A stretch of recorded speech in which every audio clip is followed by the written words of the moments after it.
बिस्मिल्लाहिर्रहमानिर्रहीम। अस्सलाम वालेकुम। आज हमारा टॉपिक है मिर्ज़ा फ़रहतुल्लाह बेग, हालात ज़िंदगी और अदबी कारनामे। पहले हम हालात ज़िंदगी देखते हैं। मिर्ज़ा फ़रहतुल्लाह बेग 1883 ईस्वी में दिल्ली में पैदा हुए। उनकी तालीम व तरबियत दिल्ली में हुई। उनके वालिद का नाम हशमत बेग था, यानी खुद का नाम फरहतुल्लाह बेग और वालिद का नाम हशमत बेग था। 1883 ईस्वी में पैदा हुए।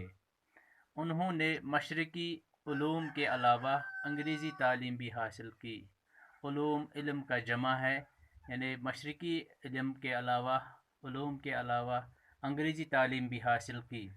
तालीम से फरागत पाने के बाद, यानी तालीम ख़त्म करने के बाद हैदराबाद चले गए। यहाँ मुख्तलिफ अहदों पर फाइज हुए, मुख्तलिफ अहदे मिल गए इसको, और निज़ाम के यहाँ असिस्टेंट होम सेक्रेटरी के बाइज़्ज़त अहदे पर भी फाइज हो गए।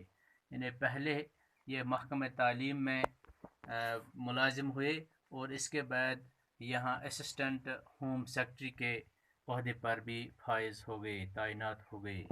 अदबी सोहबतों में रहकर अदबी ज़ौक़ पूरा किया, यानी इसकी सोहबत जो है बड़े बड़े उदबा के साथ हुई और ज़ौक़ पूरा किया और इस फ़न को जला बख्शी, यानी रोशनी बख्शी उर्दू अदब के फ़न को। वो एक अच्छे मिज़ाह निगार की हैसियत से जाने जाते हैं। उनका पहला मज़मून जो है अस्मत बेग के फ़र्ज़ी नाम से शाया हुआ, उसका उन्वान हम और हमारा इम्तिहान था। उन्होंने हर मज़मून तारीख़, तहक़ीक़, सवानिया वगैरह पर लिखा, मगर मिज़ाहिया रंग गालिब रहा। यानी जो भी मज़मून उसने लिखा, जिस पर भी उसने लिखा, तो उसमें उसका मिज़ाहिया रंग हमेशा असर अंदाज रहा। उनके मज़ामीन के मजमूए जो हैं, उनका मज़ामीन फ़रहत के नाम से छप चुके हैं। यानी इनके जो मजमूए हैं, मज़ामीन के मजमूए, मजमुआ का जमा है मजमूए, जो नाम मज़ामीन फ़रहत के नाम से शाया हुए। फ़रहतुल्लाह बेग हैदराबाद में 1946 ईस्वी में इंतकाल कर गए। ये थी हालात ज़िंदगी। अब इसकी अदबी खिदमत देखते हैं।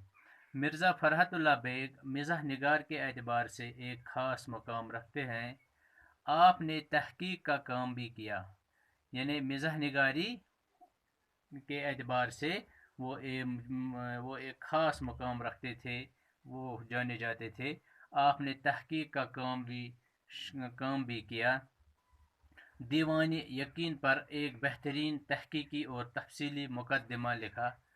इन्हें ज़ुबान पर बड़ी कुदरत हासिल है। इनके अंदाज़े बयां में दहली के महावरों की चाशनी पाई जाती है। दहली का यादगार मुशायरा, नज़ीर अहमद की कहानी, फूल वालों की सैर, नई और पुरानी तहज़ीब की टक्कर उर्दू में मशहूर यादगारें हैं। नज़ीर अहमद की कहानी, कुछ उनकी कुछ मेरी ज़ुबानी, और एक वसीयत की तामील, ये दो मजमुए हैं, दो किताबें हैं। इनके अक्सर मज़ामीन इतने दिलचस्प हैं, यानी इन मजमून के अक्सर मज़मून इतने दिलचस्प हैं कि पढ़ने वाले को आखिर तक कोई उकताहट महसूस नहीं होती, यानी कोई तंगी महसूस नहीं होती। जहाँ तक मिर्ज़ा के तर्ज तहरीर यानी लिखने का ताल्लुक़ है, वो नहायत सादा मगर हद दर्जा दिलकश और पुरलुत्फ़ है।